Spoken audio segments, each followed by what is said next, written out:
En el remoto pueblo de Mayfield, Texas, durante el invierno de 1866, la tranquilidad de la comunidad fue rota por un horror que nadie podría haber imaginado.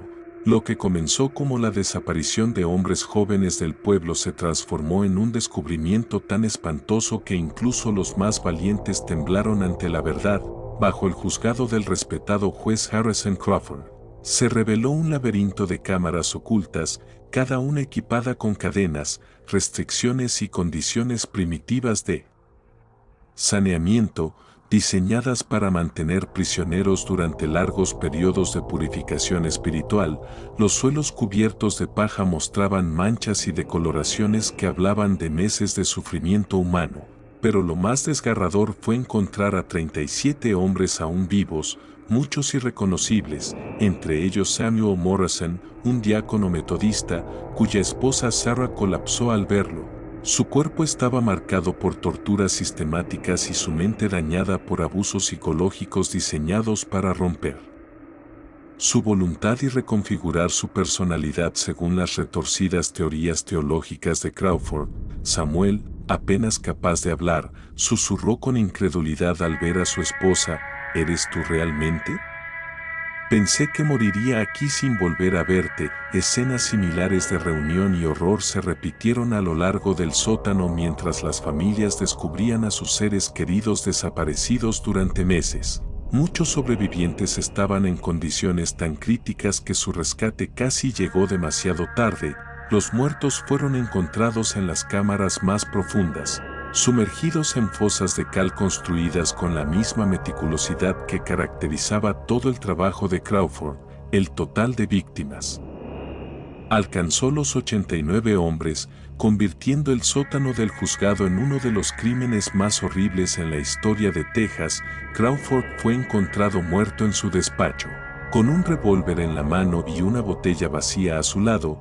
Aparentemente había preferido quitarse la vida antes de enfrentar las consecuencias de sus actos, dejando atrás diarios detallados llenos de citas bíblicas y justificaciones teológicas de sus atrocidades. Sus escritos revelaban a un hombre convencido de que estaba cumpliendo la voluntad de Dios al someter a sufrimiento a sus prisioneros para purificar sus almas antes del juicio divino. Crawford había desarrollado un elaborado marco de justificación religiosa para la tortura, afirmando que el dolor físico era necesario para expulsar el pecado y preparar el alma para la salvación. Según él, los jueces ordinarios enviaban a los hombres a prisión donde permanecían corruptos, pero él había sido elegido para purificar verdaderamente las almas mediante el sufrimiento, un acto de misericordia y no de crueldad. La comunidad de Mayfield, al descubrir los diarios, comprendió la magnitud del horror. Crawford había transformado su sótano en una cámara de tormentos que superaba cualquier mazmorra medieval, utilizando convicciones religiosas para justificar asesinatos sistemáticos y torturas. La recuperación de los 37 sobrevivientes requirió recursos que el pequeño pueblo no poseía, por lo que se solicitó ayuda de comunidades mayores y autoridades gubernamentales. La doctora Elizabeth Hartwell llegó desde Marshall para evaluar los daños físicos y psicológicos, malnutrición severa, cicatrices de torturas, daños nerviosos, infecciones sin tratar y un daño psicológico profundo que incluía ansiedad extrema, catatonía y una forma de manía religiosa reflejo de la teología retorcida de Crawford. Samuel Morrison se convirtió en un caso de estudio sobre los efectos a largo plazo de la tortura sistemática. Flinchaba ante movimientos repentinos, hablaba en susurros y sufría ataques de pánico. Aún después de conocer la locura de Crawford, partes de él aún creían que el sufrimiento había sido necesario para la salvación. Otros sobrevivientes enfrentaron desafíos similares. Algunos, como Jacob Mueller, recuperaron cierta normalidad, aunque con cicatrices físicas y emocionales permanentes, mientras que otros nunca recuperaron su estabilidad mental y necesitaron cuidado permanente. La comunidad misma luchó con la culpa y la vergüenza de haber respetado a un asesino durante casi 2 años. El juzgado fue abandonado, convirtiéndose en un monumento de horror, mientras que el reverendo Thomas Wetmore documentaba los crímenes y ofrecía consejería espiritual a los sobrevivientes.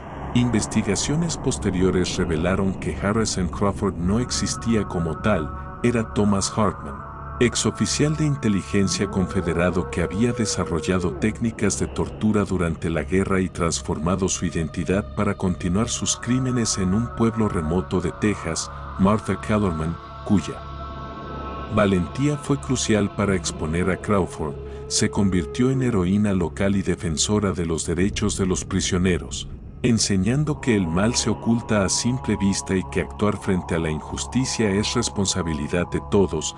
La valentía de Billy Tate, quien escapó y testificó, salvó a 37 hombres y provocó reformas legales, inspecciones obligatorias de prisiones, múltiples testigos para traslados y reporte de muertes de prisioneros.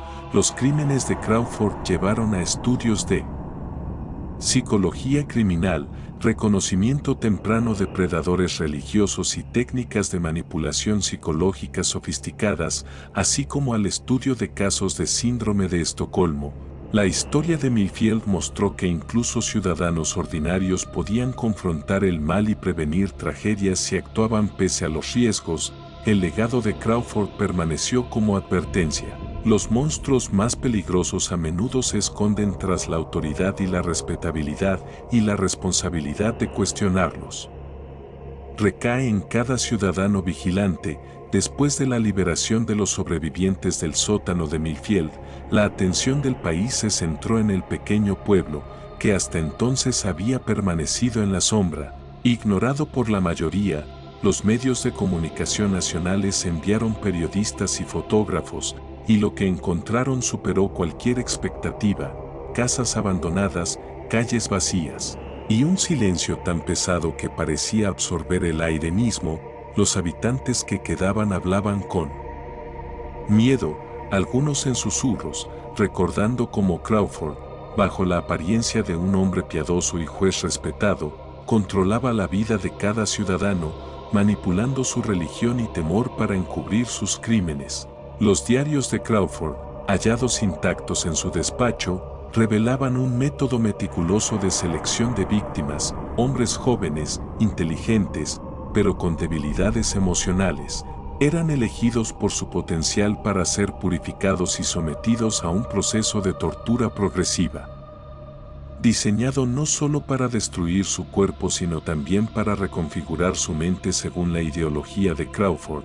Cada cámara del sótano tenía un propósito: unas contenían calor extremo, otras frío intenso.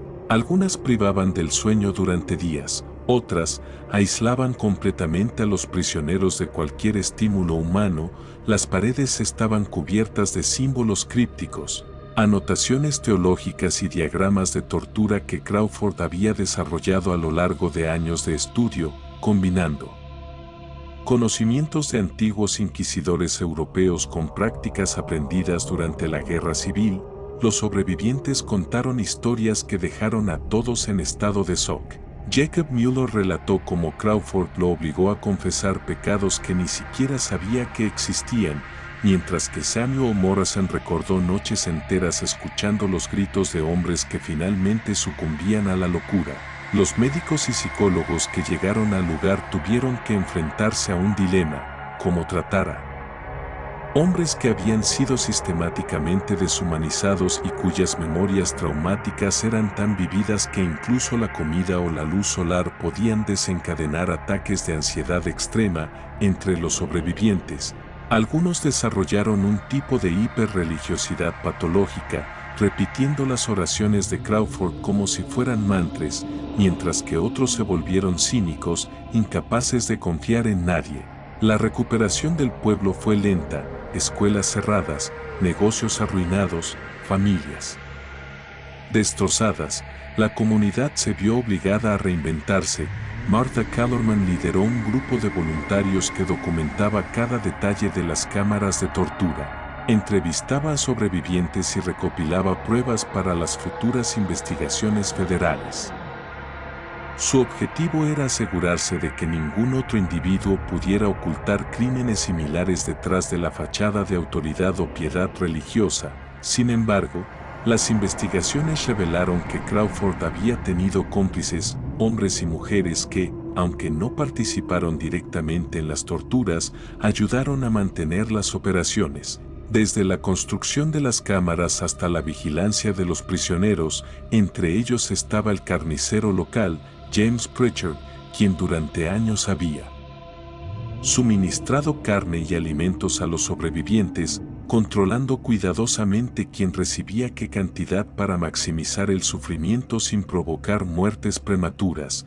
También se descubrió que Crawford mantenía correspondencia secreta con clérigos de otros estados, intercambiando técnicas y doctrinas, creando una red de predadores religiosos que operaba bajo el disfraz de salvación espiritual.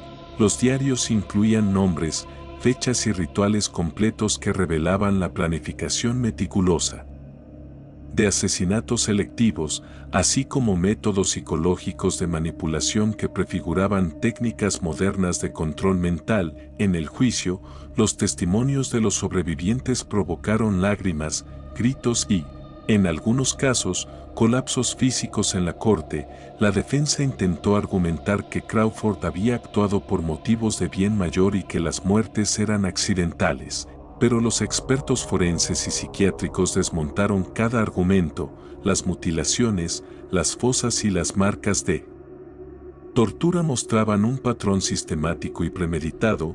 La prensa apeló a la sensibilidad nacional, publicando extractos de los diarios y entrevistas con sobrevivientes, generando un debate sobre la responsabilidad moral, la fe ciega y la importancia de la vigilancia comunitaria.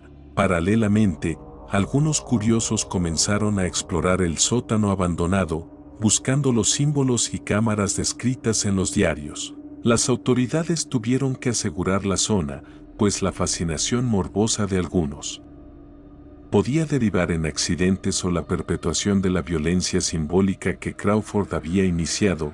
Investigadores de criminología de la Universidad de Texas comenzaron a analizar los patrones de conducta de Crawford.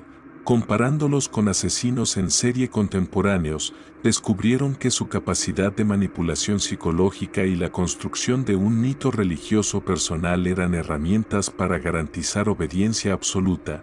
Su estudio se convirtió en un caso seminal sobre psicopatía religiosa, abuso de autoridad y técnicas de tortura premeditada. A pesar de la exposición y el juicio, algunos en Millfield sintieron que la sombra de Crawford persistía. Casas abandonadas, objetos personales olvidados y símbolos extraños dejaban un sentimiento de inquietud, como si la presencia del asesino hubiera impregnado las paredes mismas. Martha Kellerman continuó su labor educativa, dando conferencias sobre cómo identificar señales de manipulación y abuso, enfatizando que la vigilancia comunitaria y la educación eran esenciales para prevenir tragedias similares. La historia de Millfield se enseñaba en escuelas, no solo como un crimen histórico, sino como una advertencia sobre cómo el miedo, la fe ciega y la autoridad sin cuestionamiento podían crear monstruos capaces de destruir vidas completas. Los sobrevivientes, aunque algunos habían recuperado cierta normalidad, nunca olvidaron. Cada aniversario de la liberación regresaba como un recordatorio del precio de la inacción. Algunos dejaron el pueblo, mientras que otros permanecieron, reconstruyendo con esfuerzo y resiliencia, enseñando a sus hijos sobre la importancia del coraje y la ética, y como incluso un pequeño acto de valentía podía salvar vidas. Los registros médicos y psicológicos, así como los diarios de Crawford, fueron conservados en archivos históricos, estudiados por generaciones de criminólogos, psicólogos y sociólogos. Se convirtió en un caso emblemático que resaltaba la relación entre religión extremista, autoridad y crueldad meticulosa. El impacto cultural fue profundo. Novelas, documentales y estudios académicos exploraron los límites del mal humano, la capacidad de resiliencia y la necesidad de una vigilancia constante para prevenir la repetición de tragedias semejantes. La historia de Millfield, aunque localizada en un pueblo pequeño, resonó en todo Estados Unidos y más allá, convirtiéndose en un recordatorio inquietante de que el mal más oscuro a menudo se esconde detrás de rostros familiares y títulos respetables y que la responsabilidad de cuestionar, investigar y actuar recae sobre cada miembro de la sociedad.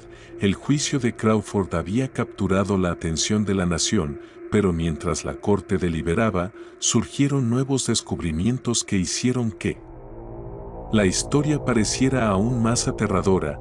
Documentos ocultos, fotografías y cartas encontradas en una vieja biblioteca secreta debajo de la casa del juez revelaban que Crawford había planificado sus actos durante décadas, documentando meticulosamente cada experimento con anotaciones sobre la resistencia humana al dolor, la manipulación de la mente y la descomposición social de grupos aislados. Entre estas notas había un mapa de lo que él llamaba cámaras de purificación distribuidas por todo el condado y otros estados, con instrucciones para construir laberintos subterráneos, cámaras de aislamiento y sistemas de vigilancia casi indetectables. Los investigadores comprendieron rápidamente que lo que se había pensado como un caso aislado era solo la punta del iceberg. Crawford no solo era un asesino sistemático, sino el cerebro detrás de una red secreta de control psicológico y terror meticulosamente planificada.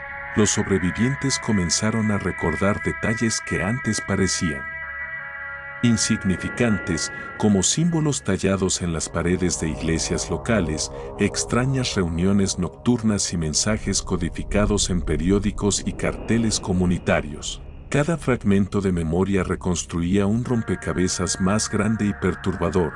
Crawford había influido en la vida de cientos, quizá miles de personas, manipulando la moral, la religión y la obediencia, y eliminando sistemáticamente a quienes se resistían. Los psiquiatras forenses, al analizar a los sobrevivientes, notaron patrones de trauma complejo.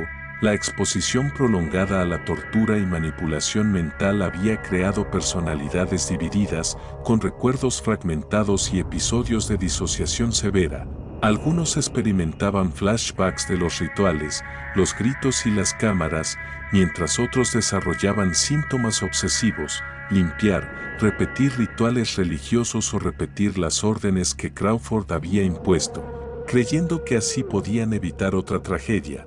Mientras tanto, los medios de comunicación se sumergieron en un frenesí. Reportajes especiales, entrevistas con historiadores y criminólogos, recreaciones de los hechos y análisis psicológicos del asesino. La historia de Crawford empezó a difundirse internacionalmente, provocando debates sobre la fe, la autoridad y la psicopatía. Algunos espectadores se sintieron fascinados, otros horrorizados, y una minoría, inquietantemente, buscaba recrear en pequeñas escalas algunos de sus métodos, lo que obligó a las autoridades a monitorear no solo los archivos físicos, sino también los espacios digitales y foros clandestinos. Las investigaciones continuaron revelando nombres de cómplices y colaboradores, figuras respetadas en la comunidad que habían contribuido a mantener el control de Crawford sobre el pueblo, ya sea con favores, amenazas veladas o silencio cómplice. Entre ellos estaba la enfermera local, Helena Bristow, quien administraba medicación controlada para alterar el estado mental de los prisioneros y garantizar que obedecieran sin cuestionar. Otro era el profesor de historia, quien enseñaba lecciones alteradas para justificar las acciones del juez y adoctrinar a los jóvenes con la idea de que el sufrimiento era necesario para la pureza espiritual. Los investigadores también encontraron correspondencia internacional con expertos en tortura y sectas religiosas extremas, lo que mostró que Crawford estaba en contacto con redes de manipuladores globales, compartiendo y perfeccionando métodos de control psicológico, aislamiento y violencia ritualizada. Los tribunales tuvieron que contratar expertos en criptografía y análisis de patrones para descifrar códigos en los diarios y cartas, descubriendo que algunos rituales se habían practicado siguiendo calendarios específicos, coincidencias astrológicas y días festivos religiosos. lo que añadía una dimensión casi obsesiva y ritualista a sus crímenes. La tensión en la corte era palpable, testigos lloraban al recordar los detalles más oscuros, mientras Crawford se mostraba frío, calculador, incluso disfrutando de la atención mediática, convencido de que su lógica y justicia divina serían comprendidas algún día. Durante el proceso, un periodista descubrió una carta dirigida a un heredero espiritual de Crawford, detallando cómo continuar con la obra de purificación y cómo identificar a los candidatos más aptos para experimentar con ellos. Esto generó alarma inmediata entre las autoridades, quienes intensificaron la protección y vigilancia de los sobrevivientes y de los archivos históricos, temiendo que la filosofía de Crawford pudiera resurgir en manos equivocadas. Entre los sobrevivientes surgieron enfrentamientos. Algunos querían borrar toda la evidencia para olvidar, mientras otros insistían en documentar cada detalle, reconstruir cada cámara, grabar entrevistas y preservar los diarios para futuras generaciones, como advertencia de lo que puede suceder cuando el poder absoluto se mezcla con una mente psicópata. Martha Kellerman jugó un papel clave en mantener la integridad de las investigaciones y la documentación, coordinando con universidades, historiadores, psicólogos y periodistas, asegurando que nada se perdiera y que la historia de Millfield se contara con precisión, sin sensacionalismo, pero con toda su intensidad y horror. Los expertos forenses realizaron reconstrucciones de las cámaras de tortura, mostrando cómo Crawford manipulaba el espacio, la luz, el sonido y el tiempo para deshumanizar a sus víctimas. Cada detalle revelaba un nivel de planificación que superaba cualquier otro caso conocido, combinando ingeniería, psicología y ritual religioso de manera aterradora. Mientras tanto, en Millfield, los habitantes empezaron a notar cambios extraños, sombras inexplicables, susurros en la noche y objetos que aparecían en lugares distintos, como si la memoria de Crawford se hubiera impregnado en el pueblo mismo. Esto llevó a algunos a preguntarse si el mal podía perdurar más allá de la vida de quien lo había perpetrado, dejando una huella psicológica y espiritual en un lugar que había sido testigo de tanta crueldad. La combinación de terror psicológico, violencia ritual y manipulación social convirtió el caso de Crawford en un estudio sobre el mal sistemático, pero también sobre la resiliencia humana, la capacidad de reconstruirse, recordar, aprender y advertir a otros. Los académicos lo llaman ahora el experimento extremo de Millfield, y aunque Crawford fue finalmente condenado, los ecos de sus actos siguen siendo objeto de estudio y debate en todo el mundo, enseñando que la vigilancia, la educación y la ética son las únicas herramientas que pueden prevenir la repetición de tragedias tan meticulosamente planeadas. A medida que los documentos y las reconstrucciones de Crawford se difundían, se descubrió que sus actividades no se habían limitado a Millfield. Había registros de visitas a pueblos vecinos, correspondencia con funcionarios locales y cartas cifradas enviadas a ciudades de todo el país, mostrando un alcance que superaba cualquier expectativa. Cada descubrimiento añadía capas de horror, mapas que señalaban lugares secretos en bosques y cuevas, códigos ocultos en partituras musicales y diagramas arquitectónicos que describían cámaras de aislamiento diseñadas para manipular el sentido del tiempo y la percepción de la realidad. Los investigadores comenzaron a notar patrones en la elección de sus víctimas, personas con vulnerabilidades psicológicas, traumas previos o posiciones de influencia que pudieran facilitar la expansión de su control sobre comunidades enteras. Entre los documentos se halló un cuaderno especial con anotaciones sobre progresión de la obediencia, describiendo cómo inducir miedo, dependencia y lealtad a través de combinaciones de refuerzo positivo y castigos meticulosamente cronometrados. Mientras tanto, la policía descubrió que algunos símbolos y marcas, previamente considerados meros grafitis, eran en realidad códigos de advertencia y señales de localización de nuevos sitios, lo que obligó a equipos de expertos en criptografía, psicología y arqueología a trabajar juntos para prevenir futuras tragedias. Durante las entrevistas con sobrevivientes, emergieron relatos sobre rituales que mezclaban antiguas tradiciones religiosas con métodos modernos de control psicológico, luz y oscuridad alternadas, sonidos subliminales, privación de sueño y manipulación de alimentos y líquidos que alteraban estados mentales y físicos hasta quebrar la resistencia. Algunos sobrevivientes experimentaban episodios donde no podían distinguir la realidad de los recuerdos inducidos, reviviendo situaciones dolorosas y confundiéndose sobre cuánto tiempo habían estado cautivos. La red de Crawford incluía colaboradores inesperados, líderes comunitarios, maestros, médicos y funcionarios que, por miedo o convicción, participaban en el sistema de control. Se descubrió que algunos de ellos habían sido víctimas indirectas también, atrapados en un ciclo de manipulación que los hacía actuar contra su propia ética. Una carta encontrada en un sótano sellado describía la etapa final de su plan, un evento masivo que combinaría adoctrinamiento, aislamiento y eliminación de los individuos considerados no conformes, con el objetivo de establecer un modelo de comunidad totalmente controlada.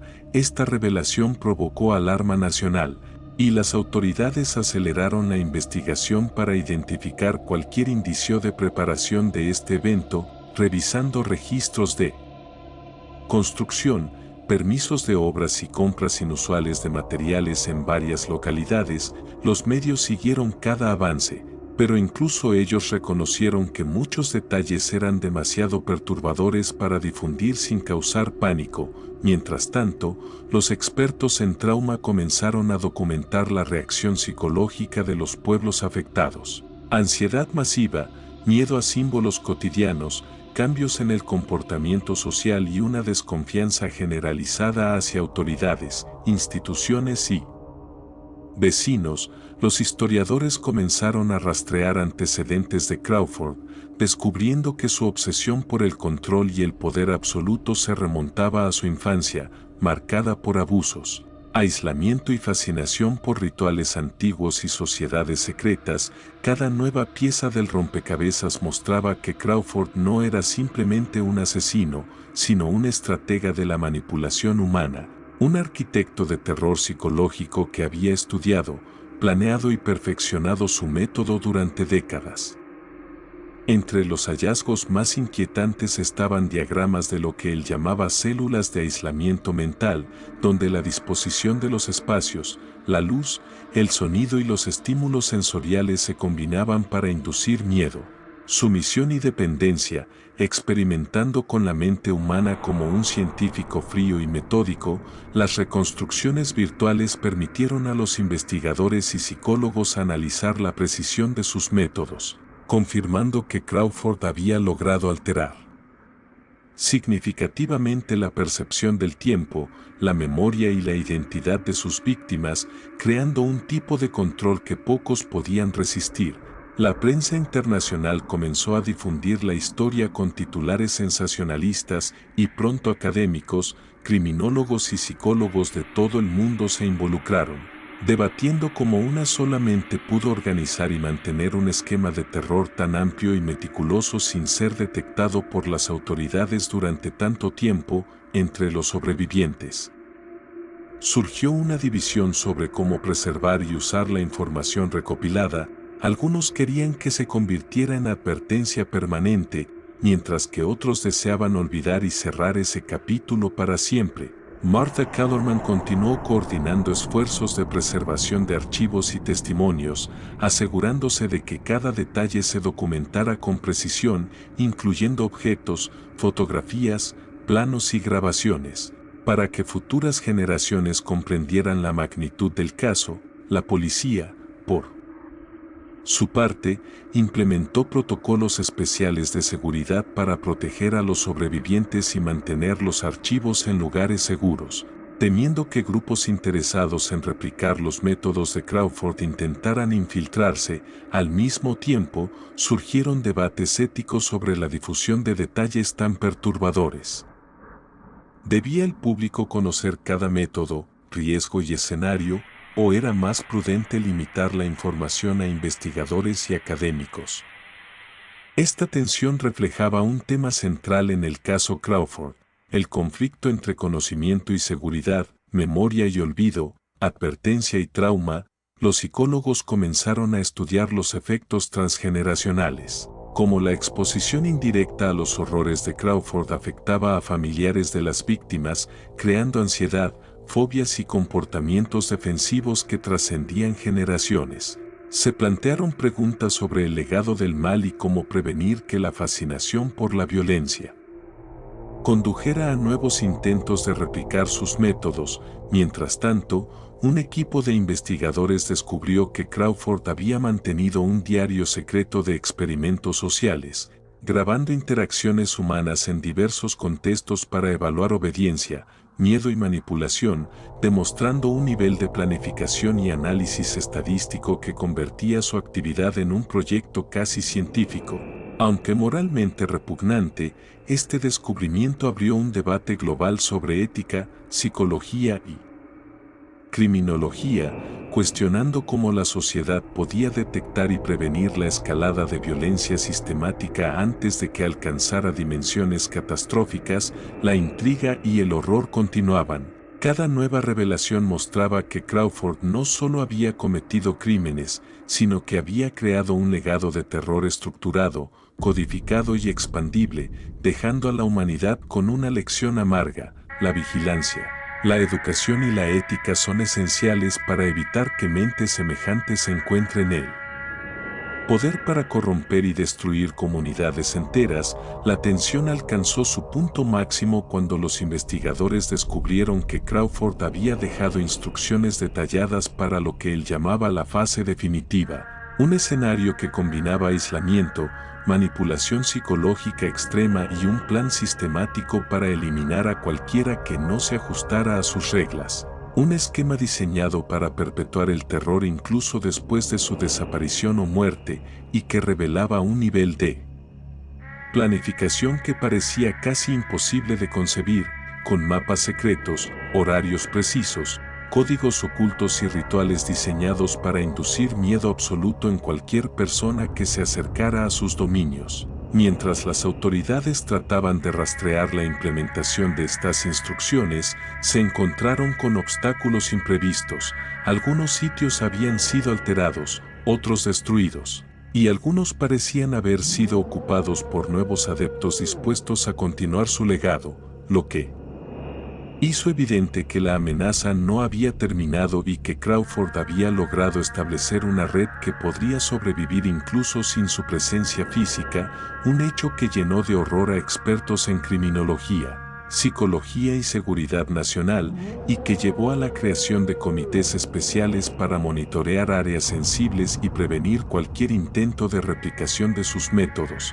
Al mismo tiempo que los sobrevivientes luchaban con recuerdos fragmentados, pesadillas recurrentes y un miedo constante de que cada símbolo, cada sonido o cada sombra pudiera estar asociado con Crawford o sus seguidores, alterando profundamente la vida cotidiana de las comunidades afectadas, que mostraban un aumento alarmante en ansiedad, paranoia y desconfianza hacia vecinos, autoridades y amigos. Mientras los historiadores rastreaban los antecedentes de Crawford y descubrieron conexiones con sociedades secretas, rituales antiguos y textos esotéricos que habían inspirado parte de su método, evidenciando que su conocimiento no era solo de naturaleza psicológica, sino también cultural, simbólica y profundamente meticulosa, capaz de manipular creencias, tradiciones y percepciones para lograr obediencia y sumisión. La magnitud de su influencia quedó clara cuando se encontraron cartas que detallaban la selección de objetivos, donde Crawford identificaba a personas vulnerables, individuos con traumas, líderes locales y figuras de autoridad, utilizando sus debilidades para manipularlas. Y también incluía instrucciones para inducir comportamientos de grupo, conflictos internos y dependencia emocional, creando un ecosistema de control social que funcionaba como un organismo autónomo, casi imposible de desmantelar sin un conocimiento profundo de cada capa de su planificación. mientras los investigadores de campo reconstruían cada habitación, cada cámara, cada estructura y cada señal, y descubrían cámaras de aislamiento con luz, sonido y estímulos controlados para alterar la percepción del tiempo, la memoria y la identidad de las víctimas, además de zonas de observación camufladas, túneles secretos y sistemas de comunicación cifrados, demostrando que Crawford había diseñado no solo el terror sino también la capacidad de perpetuarlo en el tiempo y el espacio. En entrevistas con sobrevivientes, surgieron relatos escalofriantes sobre cómo los métodos de Crawford habían destruido completamente la noción de realidad, haciendo que víctimas sintieran que habían vivido años en cuestión de días, reviviendo traumas, confundiendo recuerdos y perdiendo la noción de identidad, y algunos describieron encuentros con colaboradores que parecían poseídos por la ideología de Crawford, actuando de manera automática para imponer reglas, castigos y rituales, lo que reforzaba la sensación de omnipresencia del terror, mientras los psicólogos analizaban estos patrones para entender el efecto transgeneracional de la manipulación, y cómo la exposición indirecta al terror de Crawford podía afectar a familiares de víctimas, creando ansiedad, fobias, insomnio y cambios de comportamiento que trascendían generaciones, planteando preguntas éticas sobre la difusión de información y la necesidad de preservar memoria histórica sin inducir pánico masivo.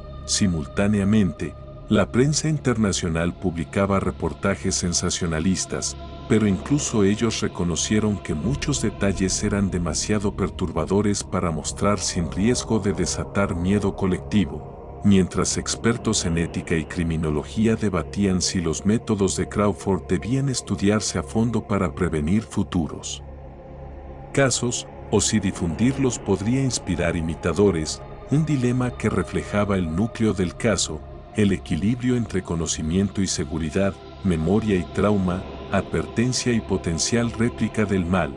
Mientras tanto, nuevos hallazgos sorprendieron a todos: diarios secretos con experimentos sociales, grabaciones de interacciones humanas manipuladas y análisis de comportamiento, que demostraban que Crawford había tratado su sistema de control como un proyecto científico meticuloso, combinando psicología, estadística y rituales culturales para crear obediencia y dependencia, y estos registros permitieron a investigadores reconstruir con precisión cada fase de su plan, confirmando la magnitud de su genialidad maligna.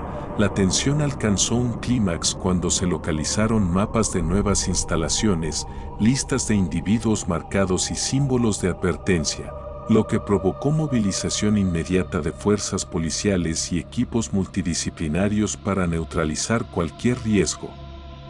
Mientras sobrevivientes y familiares se enfrentaban a la difícil tarea de procesar recuerdos atroces, testimoniar ante comités de investigación y encontrar formas de reconstruir sus vidas, y al mismo tiempo, la sociedad entera se vio obligada a reflexionar sobre la vulnerabilidad de la mente humana frente al control, la manipulación y el miedo estructurado.